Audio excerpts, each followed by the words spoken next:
আপনারা জানেন বঙ্কিমচন্দ্র চট্টোপাধ্যায়ের আনন্দমঠ থেকে আমরা পড়াশোনা করছি।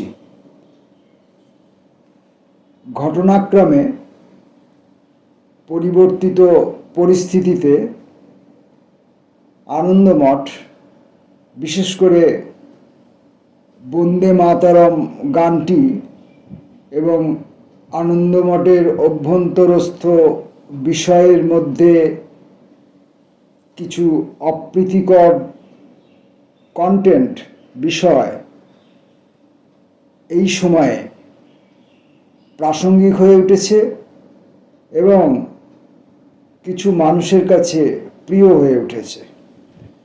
তো সেটা ভিন্ন বিষয়, সেটা আমাদের চর্চার বিষয় নয়।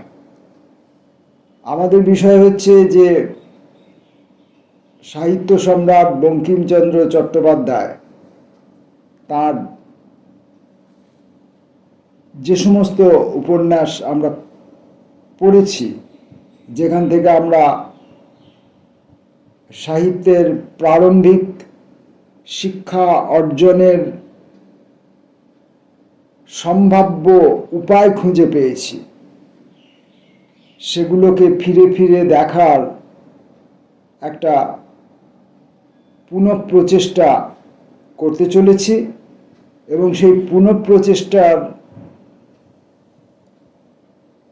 উদাহরণস্বরূপ প্রথম উদাহরণস্বরূপ আমরা আনন্দমঠ বেছে নিয়েছি।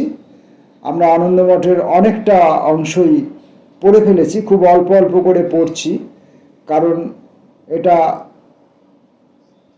তৎসম প্রায় সংস্কৃত ঘেঁষা বাংলায় এবং সাধু বাংলায়, যে ভাষা মুখের নয় সেই ভাষায় লেখা, ফলে এটা খুব বেশিক্ষণ পড়তে গেলে আমার জড়তাকীর্ণ জিহ্বার পক্ষে, বাকযন্ত্রের পক্ষে একটু ভার হয়ে যায়। সেই জন্যে আমি অল্প অল্প করে পড়ছি এবং বুঝবার চেষ্টা করছি। আমরা রয়েছি আনন্দমঠের তৃতীয় খণ্ডের মধ্যে। আজকে আমরা তৃতীয় খণ্ডের সপ্তম পরিচ্ছেদ দিয়ে পড়া শুরু করব। জীবানন্দ কুটির হইতে বাহির হইয়া গেলে পর শান্তিদেবী আবার সারঙ্গ লইয়া মৃদু মৃদু রবে গীত করিতে লাগিলেন। প্রলয় পয়ধি জলে ধৃত বানসী বেদম বিহিতবহিত্র চরিত্রম খেদম কেশব ধৃত মীন শরীর জয় জগদীশ হরে। গোস্বামী বিরচিত মধুর স্তোত্র যখন শান্তিদেবী কণ্ঠ নিঃসৃত হইয়া, রাগ তাল লয় সম্পূর্ণ হইয়া, সেই অনন্ত কাননের অনন্ত নীরবতা বিদীর্ণ করিয়া পূর্ণ জলোচ্ছ্বাসের সময়ে বসন্তা নীল তাড়িত তরঙ্গভঙ্গের ন্যায় মধুর হইয়া আসিল, তখন তিনি গাইলেন, নিন্দসী যজ্ঞ বিধেরহ শ্রুতিজাতম সদয় হৃদয় দর্শিত পশু ঘাতম কেশব ধৃত বুদ্ধ শরীর জয় জগদীশ হরে।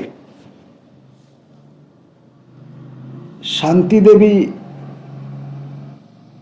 এই মধুর স্তোত্র তার মধুর কণ্ঠে গীত করেছেন, আর আমি আমার কর্কশ এবং অশ্লীল কণ্ঠে সেটা পড়ার চেষ্টা করছি। ত্রুটি থাকছে, ত্রুটি মার্জনীয়। তখন বাহির হইতে কে অতি গম্ভীর ভাবে গাইল, গম্ভীর মেঘগর্জনবৎ তানে গাইল, ম্লেচ্ছ নিধনে কলয়সী করবালম ধূমকেতু মিব কিমপি করালম কেশব ধৃত কল্কি শরীর জয় জগদীশ হরে। শান্তি ভক্তিভাবে প্রণত হইয়া সত্যানন্দের পদধূলি গ্রহণ করিল, বলিল, প্রভো আমি এমন কি ভাগ্য করিয়াছি যে আপনার শ্রীপাদপদ্ম এখানে দর্শন পাই? আজ্ঞা করুন, আমাকে কি করিতে হইবে? বলিয়া সারঙ্গে সুর দিয়া শান্তি আবার গাহিল, তব চরণ প্রণতা বয়মিতি ভাবয় কুরু কুশলং প্রণতেষু। সত্যানন্দ বলিলেন, মা, তোমার কুশলী হইবে কিসে ঠাকুর? তোমার তো আজ্ঞা আছে আমার বৈধব্য। তোমারে আমি চিনিতাম না মা, দড়ির জোর না বুঝিয়া আমি জিয়াদাটা নিয়াছি। তুমি আমার অপেক্ষা জ্ঞানী, ইহার উপায় তুমি করো। জীবানন্দকে বলিও না যে আমি সকল জানি। তোমার প্রলোভনে তিনি জীবন রক্ষা করিতে পারেন, এতদিন করিতেছেন, তা হইলে আমার কার্যোদ্ধার হইতে পারে। সেই বিশাল নীল উৎফুল্ল লোচনে নিদাঘু কাদম্বিনী বিরাজিত বিদ্যুৎতুল্য ঘোর রোষ কটাক্ষ হইল। শান্তি বলিল, কি ঠাকুর, আমি আর আমার স্বামী এক আত্মা। যাহা যাহা তোমার সঙ্গে কথোপকথন হইল সবই বলিব। মরিতে হয় তিনি মরিবেন, আমার ক্ষতি কি? আমি তো সঙ্গে সঙ্গে মরিব। তাঁর স্বর্গ আছে মনে করো কি আমার স্বর্গ নাই? ব্রহ্মচারী বলিলেন যে আমি কখনো হারি নাই, আজ তোমার কাছে হারিলাম। মা, আমি তোমার পুত্র, সন্তানকে স্নেহ করো, জীবানন্দের প্রাণ রক্ষা করো, আপনার প্রাণ রক্ষা করো, আমার কার্যোদ্ধার হইবে। বিজলি হাসিল। শান্তি বলিল, আমার স্বামীর ধর্ম আমার স্বামীর হাতে, আমি তাহাকে ধর্ম হইতে বিরত করিবার কে? ইহলোকে স্ত্রীর পতি দেবতা, কিন্তু পরলোকে সবারই ধর্ম দেবতা। আমার কাছে আমার পতি বড়, তার অপেক্ষা আমার ধর্ম বড়, তার অপেক্ষা আমার কাছে আমার স্বামীর ধর্ম বড়। আমার ধর্মে আমার যেদিন ইচ্ছা জলাঞ্জলি দিতে পারি, আমার স্বামী ধর্মে জলাঞ্জলি দিব, আমার স্বামীর ধর্মে জলাঞ্জলি দিব। মহারাজ, তোমার কথায় আমার স্বামী মরিতে হয় মরিবেন, আমি বারণ করিব না। ব্রহ্মচারী তখন দীর্ঘ নিঃশ্বাস ত্যাগ করিয়া বলিলেন, মা, এ ঘোর ব্রতে বলিদান আছে। আমাদের সকলকেই বলি পড়িতে হয়। আমি মরিব, জীবানন্দ ভবানন্দ সবাই মরিবে, বোধহয় মা তুমিও মরিবে। কিন্তু দেখো, কাজ করিয়া মরিতে হইবে, বিনা কার্যে কি মরা ভালো? আমি কেবল দেশকে মা বলিয়াছি, আর কাহাকেও মা বলি নাই। কেননা সেই সুজলা সুফলা ধরণী ভিন্ন, আমরা অনন্য মাত্রিক। আর তোমাকে মা বলিলাম, তুমিও মা হইয়া সন্তানের কাজ করো, যাহাতে কার্যোদ্ধার হয় তাহা করিও। জীবানন্দের প্রাণ রক্ষা করিও, তোমার প্রাণ রক্ষা করিও। এই বলিয়া সত্যানন্দ হরে মুরারে মধুকৈটক ভারে গাইতে গাইতে নিষ্ক্রান্ত হইলেন।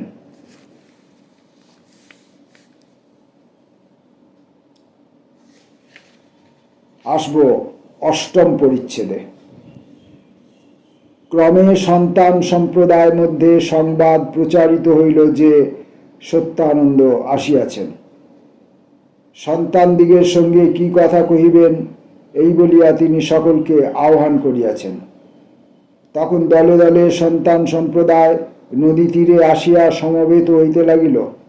জ্যোৎস্না রাত্রিতে নদী সৈকত পার্শ্বে বৃহৎ কানন মধ্যে আম্র, পনস, তাল, তিনতিরি, অশ্বত্থ, বেল, বট, শাল্বলী প্রভৃতি বৃক্ষাদিরঞ্জিত মহাগহনে 10,000 সন্তান সমবেত হইল। তখন সকলেই পরস্পরের মুখে সত্যানন্দের আগমন বার্তা শ্রবণ করিয়া মহা কোলাহল ধ্বনি করিতে লাগিল। সত্যানন্দ কি জন্য কোথায় গিয়াছিলেন যাহা সাধারণে জানিত না।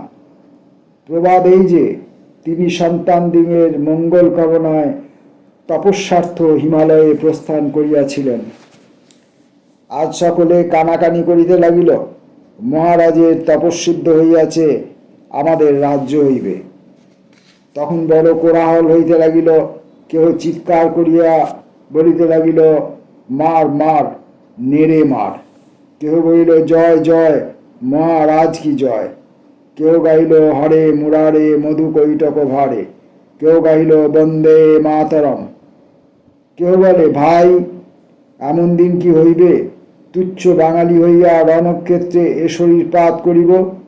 কেউ বলে, ভাই এমন দিন কি হইবে, মসজিদ ভাঙিয়া রাধা মাধবের মন্দির গড়িব। কেউ বলে, ভাই এমন দিন কি হইবে, আপনার ধন আপনি খাইব। 10,000 নরকণ্ঠের কলকল রব, মধুর বায়ু সন্তারিত বৃক্ষপত্র রাশির মর্মর, সৈকত বাহিনী তরঙ্গিনীর মৃদু মৃদু তরতর রব, নীল আকাশে চন্দ্রতারা শ্বেত মেঘ রাশি, শ্যামল ধরণীতলে হরিত কানন, স্বচ্ছ নদী, শ্বেত সৈকত, ফুল্ল কুসুমদান। আর মধ্যে মধ্যে সেই সর্বজন মনোরম বন্দে মাতরম। সত্যানন্দ আসিয়া সেই সমবেত সন্তান মণ্ডলীর মধ্যে দাঁড়াইলেন। তখন সেই 10,000 সন্তান মস্তক বৃক্ষ বিচ্ছেদ পতিত চন্দ্রকিরণে প্রভাসিত হইয়া শ্যামল তৃণভূমে প্রণত হইল। অতি উচ্চ ঈশ্বরে অশ্রুপূর্ণ লোচনে উভয় বাহু ঊর্ধ্বে উত্তোলন করিয়া সত্যানন্দ বলিলেন, শঙ্খচক্র গদাপদ্মধারী বনমালী বৈকুণ্ঠনাথ যিনি, কেশী মথন মধু মধু নরকমর্দন লোকপালন, তিনি তোমাদের মঙ্গল করুন। তিনি তোমাদের বাহুতে বল দিন, মনে ভক্তি দিন, ধর্মে মতি দিন। তোমরা একবার তাহার মহিমা গীত করো।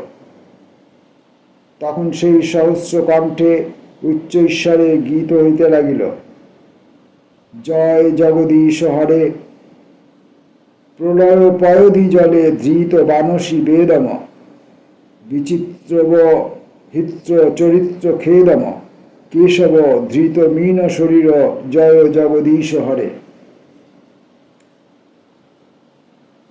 সত্যানন্দ তাহাদিগকে পুনরায় আশীর্বাদ করিয়া বলিলেন, হে সন্তানগণ, তোমাদের সঙ্গে আজ আমার বিশেষ কথা আছে। টমাস নামা একজন বিধর্মী দুরাত্মা বহুতর সন্তান নষ্ট করিয়াছে। আজ রাত্রে আমরা তাহাকে সসৈন্যে বধ করিব, জগদীশ্বরের আজ্ঞা। তোমরা কি বলো? ভীষণ হরিধ্বনিতে কানন বিদীর্ণ হইল। এখনই মারিব, কোথায় তারা, দেখাইয়া দিবে চলো। মার মার, শত্রু মার, ইত্যাদি শব্দ দূরস্থ শৈলে প্রতিধ্বনিত হইল। তখন সত্যানন্দ বলিলেন, সেজন্য আমাদিগকে একটু ধৈর্য অবলম্বন করিতে হইবে। শত্রুদের কামান আছে, কামান ব্যতীত তাহাদের সঙ্গে যুদ্ধ সম্ভবে না। বিশেষ তাহারা বড় বীর জাতি। পদচিহ্নের দুর্গ হইতে 17টা কামান আসিতেছে। কামান পৌঁছিলে আমরা যুদ্ধযাত্রা করিব। ওই দেখো, প্রভাত হইতেছে, বেলা 4 হইলেও। ও কি ও? গুরুম গুরুম গুম। অকস্মাৎ চারিদিকে বিশাল কাননে তোপের আওয়াজ হইতে লাগিল। তোপ ইংরেজের। জালনিবদ্ধ মিন দলবৎ ক্যাপ্টেন টমাস সন্তান সম্প্রদায়কে এই আম্রকাননে ঘিরিয়া বধ করিবার উদ্যোগ করিয়াছে।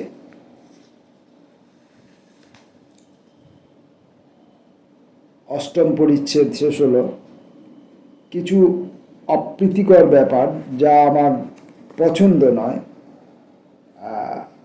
আমার মানসিকতা, আমার চেতনা, আমার ভাবনা চিন্তা, আমার এতৎকালের শিক্ষা যার সঙ্গে মেলে না, সেই সমস্ত কিছু বিষয়ের মধ্যে রয়েছে।